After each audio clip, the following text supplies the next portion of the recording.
Hello, friends. Hope you're having an amazing day. Welcome to another episode of the Bobbi Jo and Sheena Show. Two mindset coaches just here to help, to serve, only if you're interested, because we can't project ourselves onto other people and our opinions if it's not wanted. And that's the way we used to be. But what we're going to talk about here today is the man in the mirror. And Michael Jackson said it best that it all starts with us. It says, I'm starting with the man in the mirror. I'm asking him or her to change their way. And if you want to see the world be a better place, take a look at yourself and make that change. All right, that's pretty deep. And he's so on it. And I talked about this. If you see my name right now and you can see this, it says Unity Eastern Shore. That is the spiritual center that I belong to. And I speak once a month. And I talked about self love last week. And I ended with that saying about Michael Jackson, because it all starts when we're loving ourselves and having non judgment for ourselves. Then we're not looking at others and criticizing them. And when we feel good about ourselves and we can look at others and see if they can help them rise, that's what changes the world. One person, one day, one thought, one self love at a time, not just sitting and complaining about what's going on in the world. Yes, if you want to talk about what's going on in the world, then say it in an affirmative prayer. Say it in a way that that's really horrible what's happening, but I know those people are finding peace. They will find water, they will find food, they will find security in a world that there's war going on. Yeah, there's some BS going on, but what talking about it and complaining about it from 10, 20, half a million miles away is not going to do anything.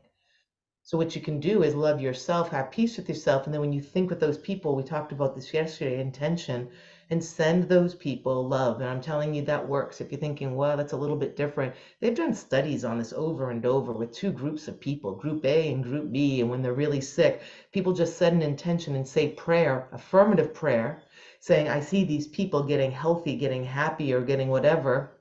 It works. And it's really funny because I read that one time this was written up in a report in a doctor's room and somebody wrote bullshit on it, right? But if it was a drug that was shown that much improvement, the people 99.9% improved in their circumstances, it would be unethical not to use it. But because it's prayer, it's disregarded. So I don't even know what you're talking about, self love, because that is self love. It is a form of prayer when you're looking at yourself and saying, I love me. Stay tuned. There's going to be a good story about how somebody cared themselves of a disease when they only had 6 months to live and they outlived it because what they did. Stay tuned tomorrow for that story. But Sheena, what do you have to say about the man in the mirror? What do you see when you see yourself in the journey from 5 years ago to now, right? You used to try to just be like, I love me, I love me, I love me. But again, if your vibration is not in the same as the intention of what you're saying and what you're feeling, it's never going to work. Sorry, girl, You go. complain about, you bring about.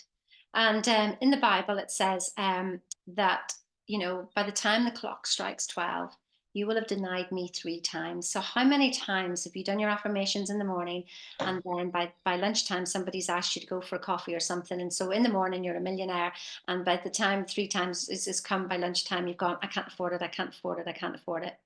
I mean, that's what we're really looking here is the praxis of your behavior between what you're thinking and how you're feeling and how you're acting. And if it was that easy, everybody would do it. And there seems to be sort of like between your head and your heart, this sort of bit of an argument. Well, I want to feel this way, but my body's feeling another way. And it's just habit that it feels happy for this and it feels sad for that. Whereas it takes the practice and practice and practice just to bring yourself to balance and go, I'm okay with no matter what happens in the world, no matter what happens. And it does start with standing in the mirror. And if you're going to complain, go and look in the mirror first of all before you open your mouth. Let me tell you, I used to have my clients do this.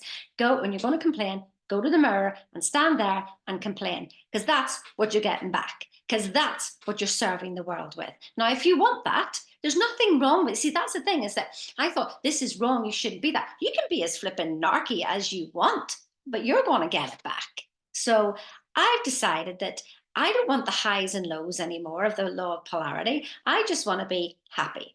Now, that means I can be happy in my sadness. It means my emotions can do what they want. Like my emotions can get on with it, whatever. You can be happy, sad, tired, whatever, but I'm going to be okay. Me. I'm going to be okay. And that's where the balance is. And when I find that balance, then the world can do what the heck it wants. And yes, as Bobbi Jo said, I can literally affirm something. I don't speak about what I don't want. I will use the energy. If I experience something I don't want, I will use the energy to speak what I do want. And I put the power into that. And then I let it go. I don't try to make anything happen, because this mirror is, well, it's you. Just look in the mirror next time you want to go and complain, and look at your face, because it's not nice, and that's what you're getting back, basically. And I can't remember his name. You probably can remember, from the Hitler days, the guy Victor, he was a Viktor psychologist, Frankl. and what's that? Viktor Frankl.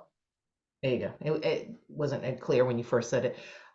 Yes, and that his wife died, his children died, and he just said, you know what, they can't take my mind and the peace of mind, and he'd just be off golfing. And no matter what they did to him, he said they can do anything that they want on the outside, but they can never take the peace within me. I mean, how can you go through devastation like that and still come out thinking that same way? I mean, that's just ahead of his time, so long ago. Goosebumps all over talking about that story. Yeah. So it all starts with you. It all starts with self-love. Got the key right up here. You got the key to your mind. Nobody else has that key unless you allow them to have that key. Stay tuned. The next episode, well, this is a Friday here for you, and the next episode will be coming out on Monday, and I'll tell you that great story about self-love and how you can change your life when they give you 6 months to live. Have a great day. Like us, subscribe, share. We'll see you soon.